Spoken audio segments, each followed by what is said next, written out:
Can you tell us a little bit about like what exactly you guys did on that little retreat and like what you were planning and talking through for anybody who's like, yeah, I should do that for my business?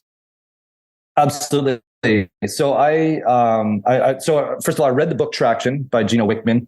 It's very, very, for anybody that doesn't know, it's a book that teaches you how to, it's just the tools to run a business.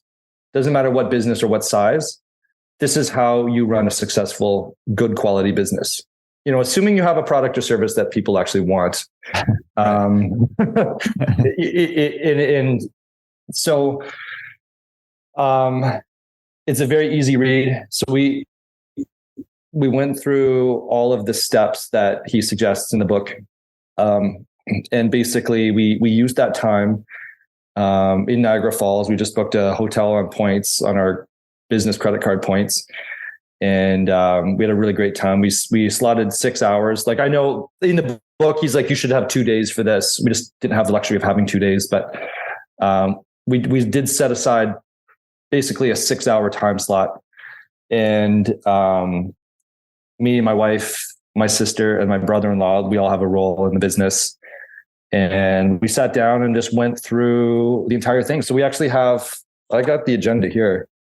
Actually, so you've probably seen this, the VTO. Oh yeah. The Vision Traction organizer. Basically, we went through the exercise of filling that out over the 6-hour period. And for people that don't know, it's basically your entire business plan on 2 pages. How to get your vision that you have for where you want to go, and to get your team on the same vision. And then how to actually like implement it. Like, what are you going to do if you want to get over here in 10 years? You know, what are you going to do to get there? Like, where are you going to be in 3 years from now? And if in 3 years from now you want to be there, you know, well, you may need more staff, you may need bigger machines. So these are all things that, you know, we need to think about. And so we were able to kind of put pen to paper and get granular on what it was that we wanted to achieve and what we wanted to do. So, and it was, so that was cool. We went through that. And basically I just printed out an agenda where we were like, okay, number one, we're a new company. We need to establish what our core values are, you know, and again, this is just all part of the book. Mm-hmm. So we discussed what was important to us as people and what, you know, we would want in a business. So we came up with, you know, 6 core values that we thought were important, and then core focus. So I'm going through this in preparation for the meeting, and I'm going through core values, core focus, and I was like, I get why, you know, Fortune 500 companies have a value statement and a focus statement. I mean, it looks good. It looks like I didn't realize how much importance there is to actually doing this.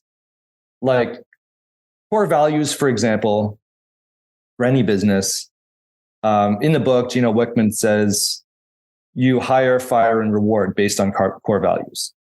You know, you want to have people that are working with you and working for you that, you know, embody those core values, and it's just going to make your HR problems, I don't want to say go away, but it should minimize like how many sort of HR type problems you have, because you're hiring people and rewarding people based on the same values that you possess as a business owner. And then, so it's like, okay, all right, this makes sense to me. This is really cool. There's like actual real world use as a business owner to establishing core values. So then I started going through core focus. And for anybody that doesn't know, so in the book, core focus is essentially, you have to figure out what it is that drives your business beyond, it can't be making money. What is it like? Why are you in business? You know, you're serving people or you're selling a product. But what's the higher cause, purpose, or passion? You know, for us as in the service industry, you know, providing laundry services, you know, we're giving people back time. You know, we're allowing people to spend time with their families or focus on their business or go hiking, work out, whatever they want to do. instead of doing laundry. And when it's for a business, it allows them to focus on revenue generating activity instead of doing laundry. Like RMTs, it takes them 5 hours a week to do the laundry. That could be if that's $110 per massage, that's like $550 right there in revenue. Mm-hmm. So we're giving people back time to spend the time doing what they want.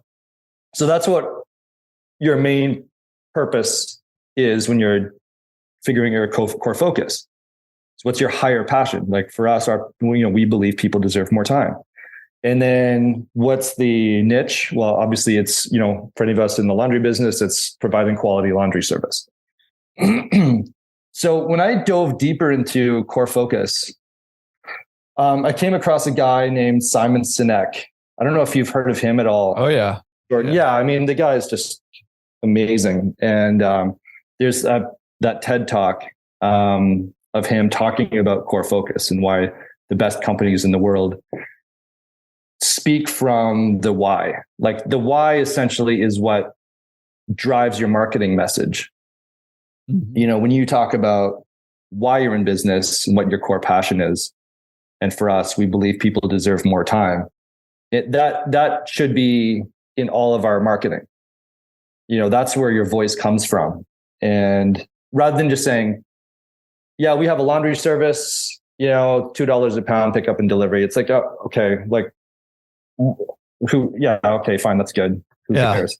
Right. But it's like, hey, I believe you deserve more time. Like you're a busy parent. You've got stuff going on. You don't need to be doing 5 to 7 hours of laundry. Like, what if I could give you the time to go hiking every weekend with your family? Mm-hmm. Well, if that sounds interesting to you, boy, do we have the right service for you? Like that is so much more powerful than like, yeah, it's $2 a pound. We'll come to your house, pick up your laundry and clean it.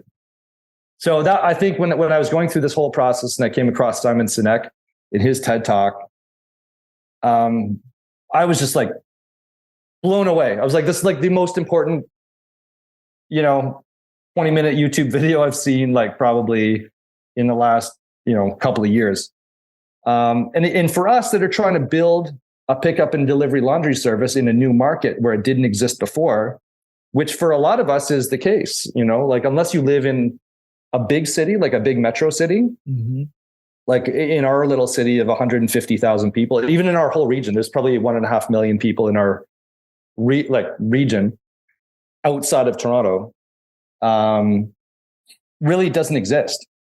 And so Simon Sinek talks about the law of diffusion of innovation, where you need to sell early adopters.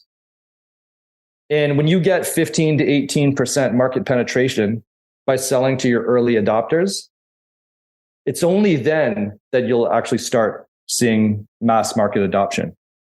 And so how do you talk to the first 15%? How do you sell the first 15%? Those people are only going to buy into your service if they believe what you believe, and that's why you have to talk to them from the why. That's what's going to resonate with them because they're buying into something. And and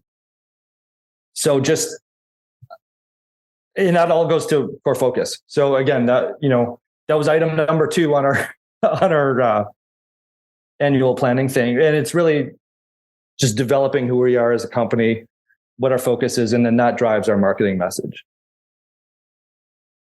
Dude, so good. Well, what's really funny to me, right? And that we need to keep in perspective here, and you kind of alluded to it, is that this sounds really great for, Fortune 500 companies, or whatever. You're 1,000 square foot laundromat, right? and it sounds funny because it's like, okay, dude, like taking things too seriously or something.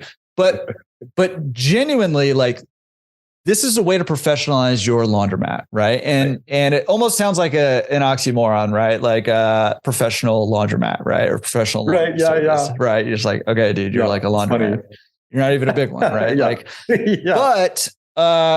But again, going back to the image, going back to the brand, how people see you, if you conduct yourself in a way that's professional, and you're thoughtful about the way that you want to present yourself and the way that you want to operate, which what I love about you going through traction and actually implementing it. Wow, what a concept, right? Like actually implementing what you read.